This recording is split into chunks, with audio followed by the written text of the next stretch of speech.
What is up, everybody? Hey, welcome back to the J Take. Remember to like, subscribe, comment, and we're gonna hop into a crazy video today. We're gonna talk about three things. Talking about the comparison between PGA golf and LIV golf, and kind of my thoughts on bringing the two together, and also the differences between the two that I like and that I don't like. I'm going to be talking about predictions for the NFL draft, April 24th through the 26th of 2025. Super hyped to see kind of what goes down in the 2025 NFL draft.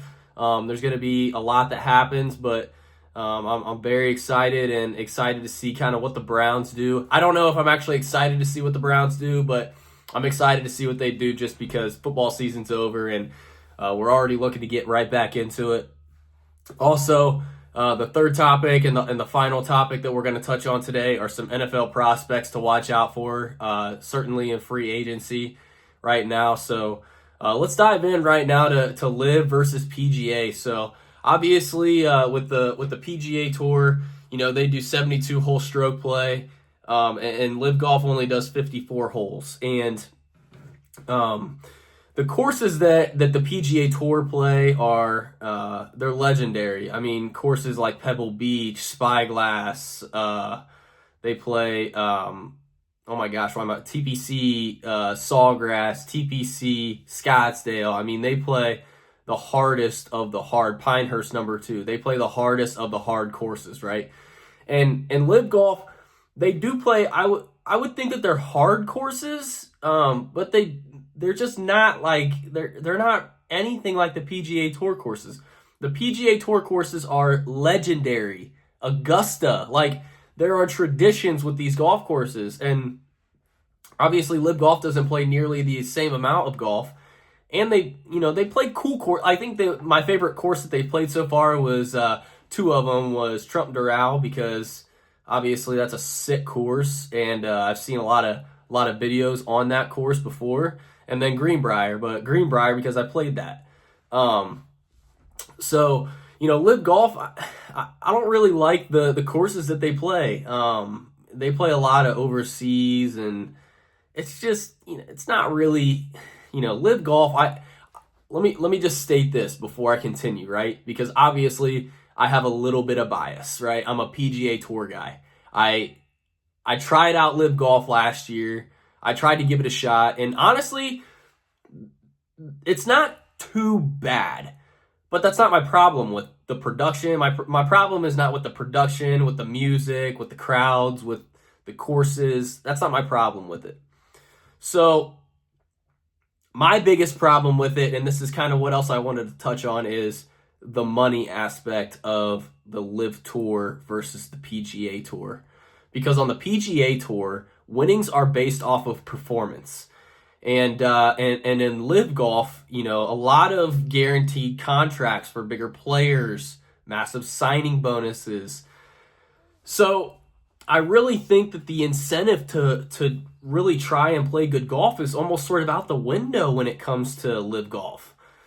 And it does suck to see how many big stars left the PGA Tour and sold themselves out for this upfront money. And look, right, I'm not going to sit here and disrespect that, because honestly, man, if somebody's offering you some guaranteed money, it's hard to not accept it, right? It's hard to not accept it. It's just the PGA Tour is the gold standard for golf. And when you go to LIV golf, and you're going there for the upfront money, it almost just sort of seems like you're kind of like, you're kind of giving up. You're kind of giving up. I mean, we see Bryson doing these corny YouTube videos all the time. No offense, Bryson. He's doing these corny YouTube videos all the time. They're so easy to make fun of. It's because he doesn't give a shit about golf anymore, really. I mean, he obviously does give a shit about golf, but he doesn't give a shit about golf enough to, like he did on the PGA Tour. He wasn't doing YouTube on the PGA Tour. He had to lock in. And now he gets all this stupid little YouTube videos that nobody... I mean, people like them if they're 12 and under, but not my style. So that's my little rant about the PGA Tour and LIV golf. LIV Golf is doing their thing, right? They are. Uh, they obviously have huge names and a different dynamic way of playing golf, but obviously PGA Tour is still going to always continue to be the gold standard.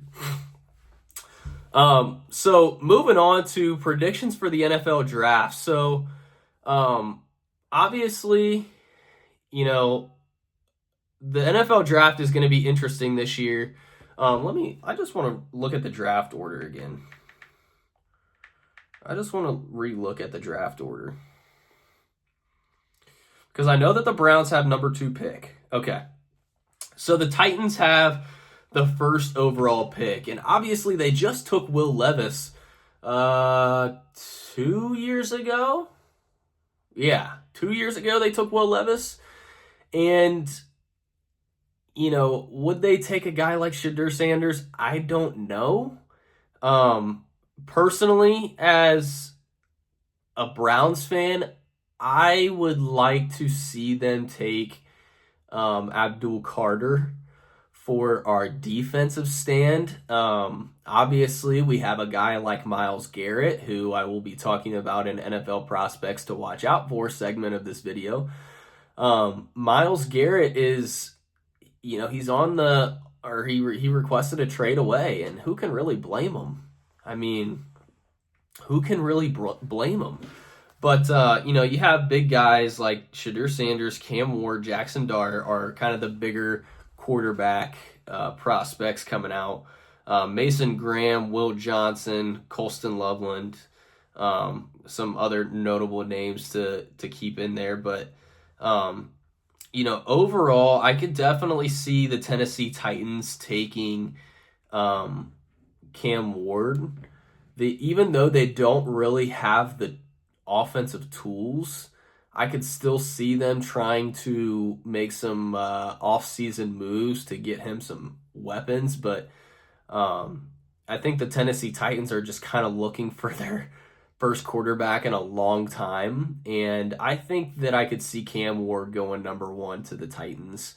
I think that when you look at the two between Shedeur Sanders and Cam Ward, I think that overall Cam Ward is better. Better throwing power, better mobility. But that's not to say that I don't think Shedeur Sanders is going to be successful. I think that he will be successful in the NFL. I really do. He's a tough kid. But honestly, I think that I would rather have Cam Ward over Shedeur Sanders right now. It's kind of hard to tell. I didn't watch a whole lot of Cam Ward in season. I've just been seeing a lot of videos about them kind of practicing together and whatnot. But yeah, I mean, this isn't the greatest draft class that we've seen, obviously. But I still think that a team like the Titans having the number 1 overall pick, a team like the Browns having the number 2 overall pick, and the Giants having the number 3 overall pick. I think that those 3 teams are obviously 3 teams that not only just struggled this year, but have struggled for the last several years. And even, the Browns had a year with Baker where, we thought that things are finally turning around, and they never ended up turning around. And then the Browns ended up trading Baker, and I was in support of that all along. And, don't take my word on that because this is my channel here, but I was in support of moving Baker away from the Browns, and I was more than wrong on that. So I think that we're going to see Cam Ward go first, and then we're going to see to the Titans, and then we're going to see Abdul Carter second to the Browns, and then we're going to see, I don't think the Giants take Shedeur Sanders even, bro. Yep, the Giants are going to take Shedeur Sanders. Yep, they are. They are for sure. They are for sure, actually. Now that I think about it, they are for sure. But I think that those are my top 3 picks right there. Boom, boom, boom. So, like I said, The 2025 NFL draft is April 24th through the 26th. So I'll definitely be tuning in and probably live tweeting during that. So yeah. So moving on to the final topic. I kind of want to keep these videos short so you guys stay interested and that you watch the full thing and then you like and then you comment and then you subscribe and then you reach out to me and you're like, Jake, you're the greatest YouTuber ever. Why have you not done this 5 years ago? And I'm just like, guys, I'm sorry. But that's just not how it goes sometimes. But if you did that, man, I'd probably buy your lunch. Honestly, I'd probably buy your lunch. So the last topic of the day that I wanted to talk about is the NFL prospects to kind of watch out for right now in this offseason. And there's a couple of names that I specifically took notice to, and I'm going to kind of read them off individually here. So Justin Fields, right? I don't think it's confirmed yet, but I think that the Steelers and Justin Fields are kind of working on a contract there. I think that would be a great fit for Justin Fields, even though I would much rather see him on the Browns, like to see him on the Browns. And I'm probably going to get a bunch of hate for that, right? A whole bunch of 2 comments probably being like, dude, you're an idiot. But honestly, I would like to see a Justin Fields on the Browns. But, I really think that in the chances he got in Pittsburgh, he was successful. And I think that, sitting behind Russell for a year and developing as a quarterback is only going to do him good. And so I'm excited to see Justin Fields. I think he's going to continue on the path of the Steelers and be their starting quarterback in 2025. Another name that I wanted to bring up and, definitely hear some opinions on this is Myles Garrett. As a Browns fan, I had so many mixed emotions when I saw that he requested a trade because I know how good Myles Garrett is. I know that he's the best defensive player in the league. In the league. Don't at me. Don't at me. He's the best defensive player in the league. But yet he's on one of the worst teams. I mean, the Browns they might as well just sell the team and move to a different state, bro, because it's getting harder and harder to be a Browns fan every single year. But Myles Garrett is, one of those guys that, I can't really blame him for requesting a trade. There's been potential talks of like the Raiders and I forget maybe what the other team was, but I think that he wants a championship contender team. That's kind of the whole reason he wants to move away from the Browns. But to get traded from the Browns to Oakland, I don't really think that makes a whole lot of sense for him. I think that you're going to want to put him on a championship contending squad, whether that's the Commanders or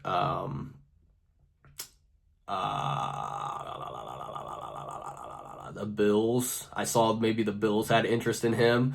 So if he went to a team like the Bills or the Commanders, I honestly would not be mad. I wouldn't, because I would be happy for him that he was going to be able to get the opportunity to actually compete.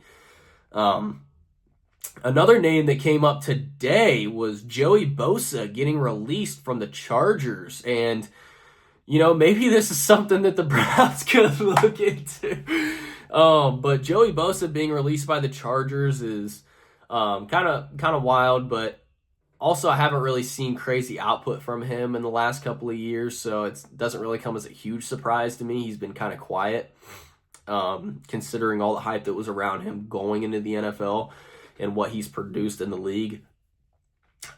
He's not really been, he's kind of been a little bit of a bust, I would say. Not the biggest bust ever, obviously, but definitely a pretty big bust.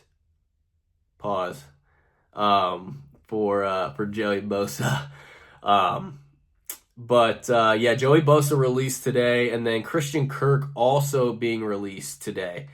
And guys, I know I keep coming back to the Browns, but dude, if I'm in the Browns front office, I'm doing everything I can to at least talk to him, at least get him in there for some weightlifting and some training and some talks to see what we can do.